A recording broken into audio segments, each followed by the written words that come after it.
दोस्तों ये स्पार्टन की मशीन देखने में है लेकिन पैनल इसका देसी बनाया हुआ है, तो इसमें प्रॉब्लम आ रही है। ये जहाँ पे होम पोजीशन है वहाँ पे आके नहीं रुकती है, उससे आगे निकल जाती है। कुछ बंदे इस कंडीशन में सोचते हैं कि लिमिट स्विच ख़राब है, लेकिन ऐसा नहीं है। लिमिट स्विच एकदम नहीं रोक सकता है इसको, वो रोकने का काम ब्रेक का होता है। तो इसमें प्रॉब्लम आती है ब्रेक की वजह से।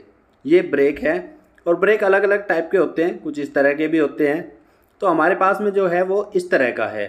तो यहाँ पे आप देख सकते हैं गियर हब जो इसका होता है, इसमें जहाँ पे चाबी लगती है वो हिस्सा इसका टूट गया है, इसलिए हमने इसको वेल्डिंग करा दिया है, क्योंकि नया अपने पास में नहीं है। इस तरह का प्रोग्राम इसका रहता है, जैसा आपका गियर हब इसमें दिखाई दे रहा है। तो चाबी वाला हिस्सा इसका टूट गया है, तो इसलिए हमने इसको फिर यहाँ पे वेल्ड करा दिया है।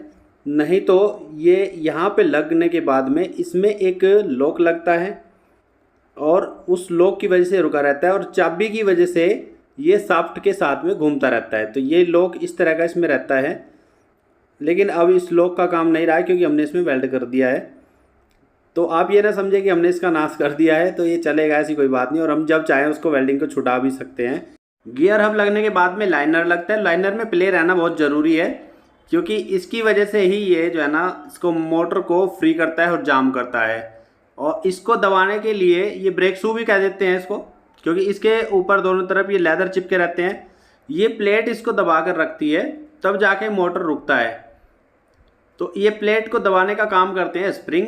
तो ये यहाँ पे ऐसे ये प्लेट लग जाती है, और इसके बाद में स्प्रिंग यहाँ पे एडजस्ट करने पड़ते हैं। उनको इतना टाइट करना होता है जिससे कि बराबर तीनों तरफ से इसको दबा कर रखें। तो इस तरह से हम इसको एडजस्ट करेंगे कि एक स्प्रिंग पे किसी पे ज़्यादा जोर ना आए, लगभग सब पे बराबर आना चाहिए।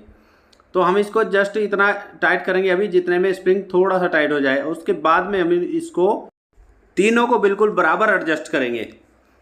तो इस तरह से यहाँ पे हमने इसको एक बार यहाँ पे नट चढ़ाकर इतना टाइट कर लिया है कि जिससे स्प्रिंग एकदम लूज़ ना रहे।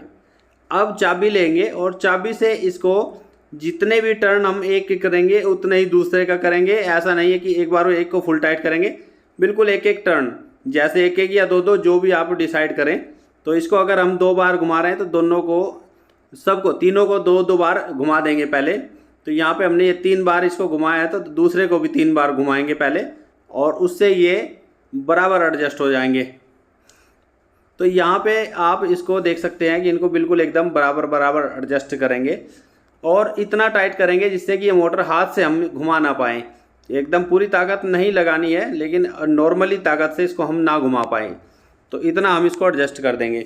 अब इसमें मैग्नेट कॉइल लगने की बारी आती है, और नट इसमें इस तरह से लगाते हैं जिससे मैग्नेट कॉइल को दोनों तरफ से हम लॉक कर सकें। तो इसको चेक भी करेंगे, 220 वोल्टेज देके स्पार्किंग करना ज़रूरी है, तभी हमें पता लगेगा इसका सर्किट एकदम सही है। तो इसमें ऐसा नहीं है कि मैग्नेट कॉइल सिर्फ इसी तरह की होती है, किसी में ऐसी भी लगी रहती है, तो इस तरह की भी होती है। और ये कॉइलें ज़्यादा यूज की जाती है 220 वोल्टेज में भी, और 415 वोल्टेज में भी यूज की जाती है। मंकी क्रेन में अधिकतर इस तरह का देखने को मिलता है ब्रेक सिस्टम। तो अभी हम इसको फिट कर लेते हैं मैग्नेट कॉइल को। तो मैग्नेट कॉइल को अच्छे से फिट करेंगे, और ये भी ध्यान रखेंगे कि जहाँ पे इसके बोल्ट रहते हैं वहाँ पर वो मैग्नेट कॉइल में टच ना हो, नट बोल्ट इसका कुछ भी, जिससे कि वो शॉर्ट सर्किट ना करे। क्योंकि ये प्रॉब्लम भी आ जाती है, क्योंकि यहाँ पे वाइब्रेशन ज़्यादा होता है जब ब्रेक लगता है, तो धीरे धीरे वो घिसता रहता है, उसकी इंसुलेशन कट जाती है, उसके ऊपर जो स्लीव लगे रहते हैं वो कट जाते हैं, और तार छिल जाता है, या तो शॉर्ट हो जाता है, ख़राब हो जाता है, फिर वहाँ से उसका हमें ध्यान रखना पड़ता है।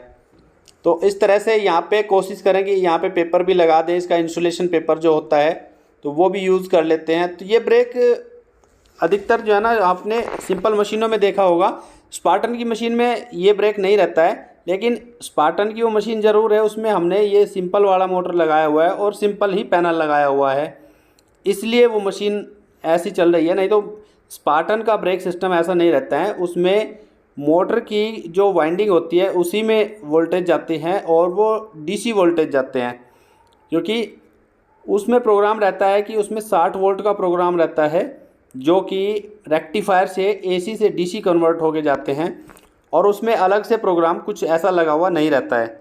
लेकिन ये सिंपल है, इसमें स्पार्टन वाला प्रोग्राम काम नहीं करता है, ये सिंपल वाला है।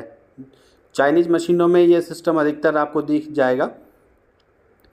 तो अब इसको यहाँ पे टाइट कर देते हैं और दोस्तों इसको एडजस्ट करेंगे हम। एडजस्ट करने में आपको थोड़ा धैर्य रखने की ज़रूरत पड़ती है, क्योंकि कभी कभी कोई ब्रेक ऐसा मिल जाता है कि उसकी एडजस्टिंग करने में दिमाग ख़राब हो जाता है बिल्कुल। लेकिन आपको थोड़ा धैर्य रखना है, एडजस्टिंग करते करते वो हो भी जाता है सही।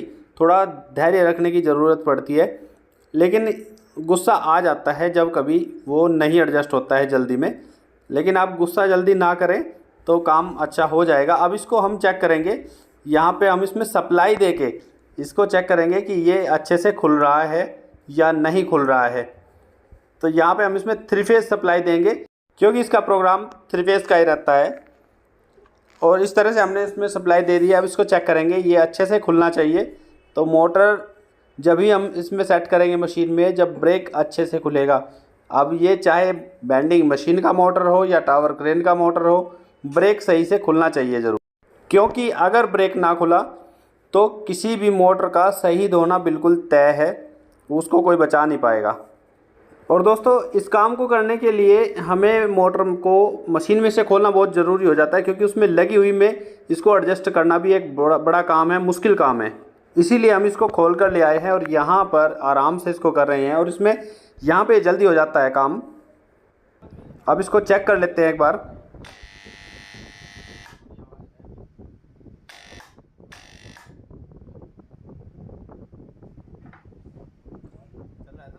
तो दोस्तों काम तो ये कर रहा है, लेकिन कोशिश करें कि एडजस्ट करते हुए हमिंग की आवाज़ इसकी जितनी कम हो सके उतना आप कोशिश करें। तो इस काम को करने में आपको थोड़ा गुस्सा आ सकता है कि कभी कभी तो ये काम बहुत आसानी से हो जाता है, बहुत जल्दी हो जाता है, कभी कभी बहुत टाइम लगा देता है।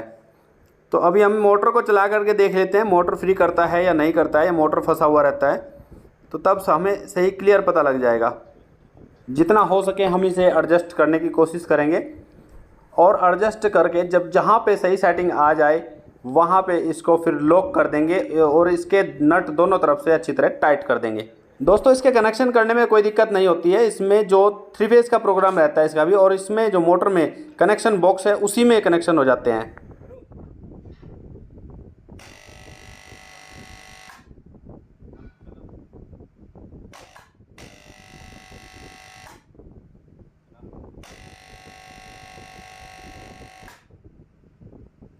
दोस्तों ये जो हमिंग की आवाज़ ज़्यादा आ रही है, इसको आप जितना कम कर सके उतना कम करें, और तब फिर मोटर को चालू करें।